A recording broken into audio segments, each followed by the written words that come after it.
Ito guys yung loyal dog oh. Talagang loyal siya pati dun sa baka. Sinusundan nila yung baka. Ayun yung mga loyal dog nila oh. Nag-aakot kami ng kahoy, lipa. Meron pa kaming escort na dalawang Dober dog. Hindi siya guys Doberman, Dober dog.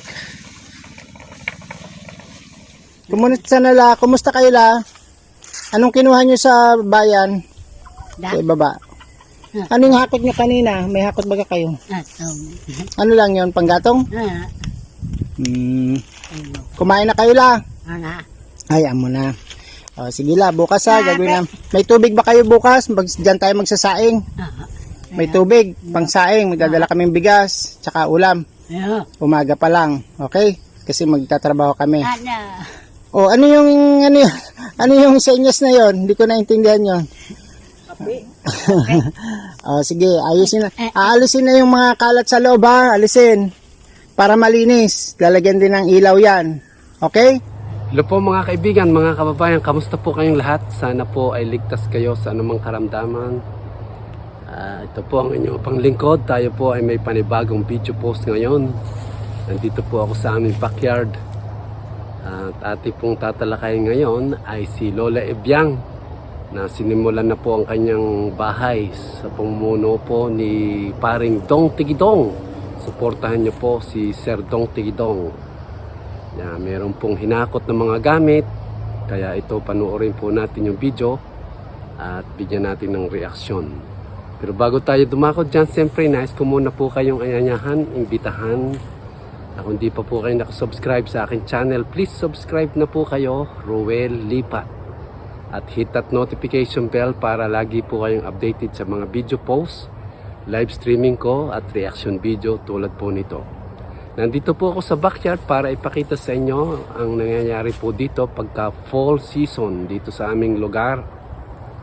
Bago ko po i-share sa inyo yung video, pakita ko muna po itong mga halaman dito, mga puno na unti-unti pong nawawala ang mga dahon dahil fall season na po.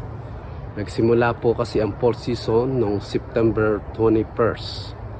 At ito hanggang December po yon. Kaya unti-unti po mauubos ang mga dahon dito. At yan po ay kakalikayin ko pagka may time tayo. So ito, pakita ko po sa inyo. So yan, nakikita nyo po, ang mga dahon ay nag-iiba na po ang kulay ng puno. Nagiging yellow, tapos brown. Tapos unti-unti po yung mahuhulog sa ground yan, sa mga damo. Kaya kakalikayin ko po yan pagka ubos na. At dito po yan, meron po tayong mga tanim sa paso. So yan, tulad ng sabi ko po, ito pong ating reaction video ay para kay Lola Ebyang na pabahay. Hinakot na po yung mga gamit at sisimulan na po ang kanyang kubo sa pamumuno po ni paring Dong Tigidong. Member po siya ng Team Roel Lipat. Sana suportahan niyo po Dong Tigidong sa kanyang channel. So without further ado, ito panoorin po natin ang part 1 ng pabahay kay Lola Ebyang na hinakot po yung gamit. Ito po yun. Lola Ebyang. Dinidiskartehan po nila na hindi po ito dudulas habang ito po hihilahin ng baka. So ngayon po baka po ang manghihila dahil sa tingin po nila hindi na ito kakayanin ng kalabaw dahil mainit na yung panahon.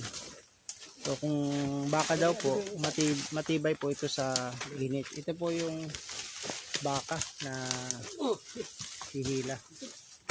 Medyo powerful po ito na baka. Nangingilain din siya ng ng damo. Wala rin pili pala ito, kahit anong klaseng damo, sinasabsab. Tuloy-tuloy na po ang ating trabaho dito para po mabilis nating matapos Bukas po umpisahan ng pagtatrabaho ni Andy tsaka po nito ni Jonathan. Bukas Huwebes. Surusan mo. Ah.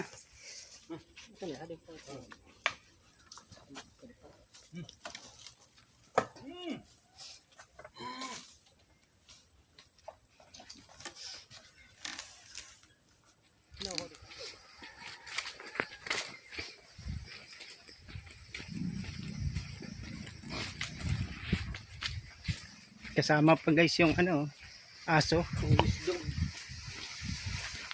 Laging may escort na aso itong baka.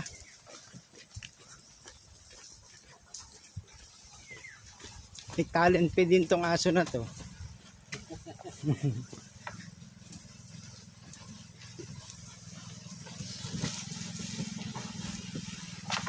Guys, sinakot na po ang materyales ni Lola Ibiang.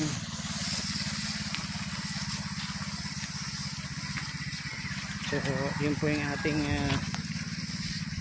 driver ng baka. Ayan, pumipilipit guys. Pag hindi pantay ang lupa, baka sumadsad sa gilid. Batag.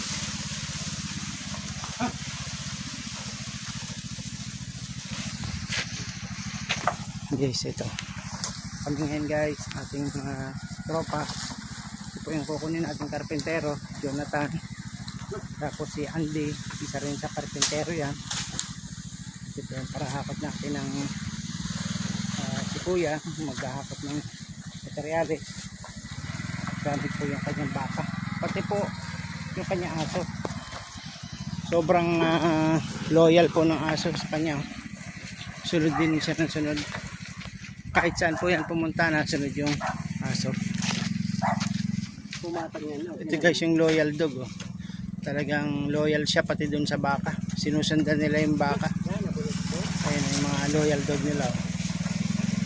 Magkakakot kami ng kahoy, lipa.